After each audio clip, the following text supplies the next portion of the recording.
Okay, so let's unpack this one. For this deep dive, we've got a really fascinating source. It's an interview, right, with a 71-year-old mechanical engineer. That's right. And he makes some, well, pretty extraordinary claims about working at Area 51. It reminds you a bit of other accounts out there. Yeah, it does have that kind of feel. So our mission today is really to zero in on this specific source, this one interview. Exactly. We're not comparing it widely today, just focusing on what this engineer claims in this particular account, especially his story about working alongside extraterrestrials. Okay, got it. So let's dive into his story then. He starts by talking about working on a disk, something he says was received from extraterrestrials. And he links it to an event he calls the Kingdom Crash. The source itself doesn't give a ton of detail on the crash itself, but that's the origin he gives for this craft. Right, the Kingdom Crash. And this disk, he says, ended up at a Nevada test site. Yeah, that's where he claims he worked on it. But maybe the first really standout claim, is what he says was recovered with the disc, not just the tech. This is where it gets really wild, and he seems to emphasize this point quite a bit in the interview.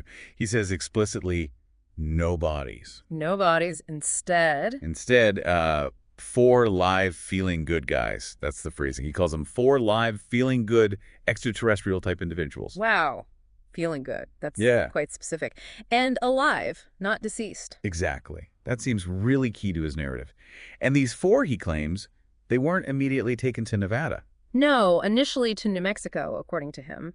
Then months later, moved to the Nevada site where he says his work took place. And his work wasn't just on the disk itself. He mentions that, but also a flying disc simulator, something he says was specifically designed for humans to fly, for training pilots, basically. Landing human pilots on alien tech. hmm But the story, I mean, it ramps up even more from there, right? When he talks about who he worked with. Oh, yeah. This is probably the most, let's say, fantastical part of the claim.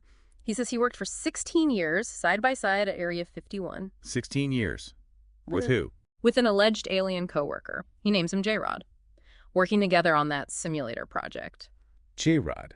And he describes him, just based on this source, I mean. Yes, based purely on this interview, he describes J-Rod as a gray alien about 5'4", just that description. A 5'4" gray alien coworker. And what was J-Rod's job, according to the engineer? Very specific role. He says only as a translator, scientific translator, that was all. Just translation.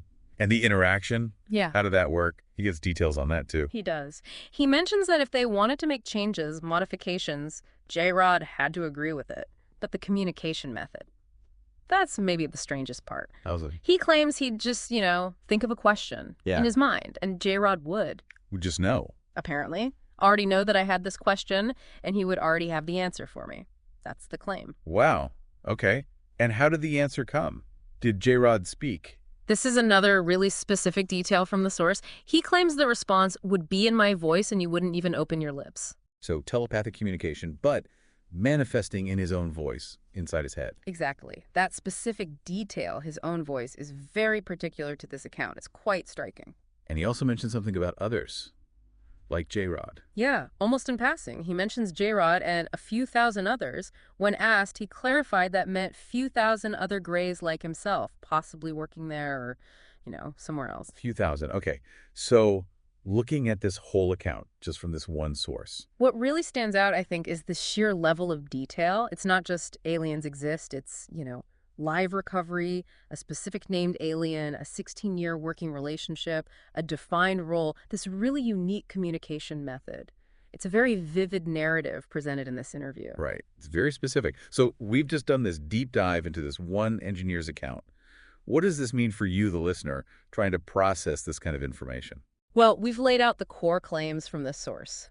The Kingdom Crash disk, the four live, feeling good extraterrestrials, the simulator, and this really extraordinary 16-year collaboration with J-Rod at Area 51. Including that very specific description of telepathy, the in my voice part. Exactly.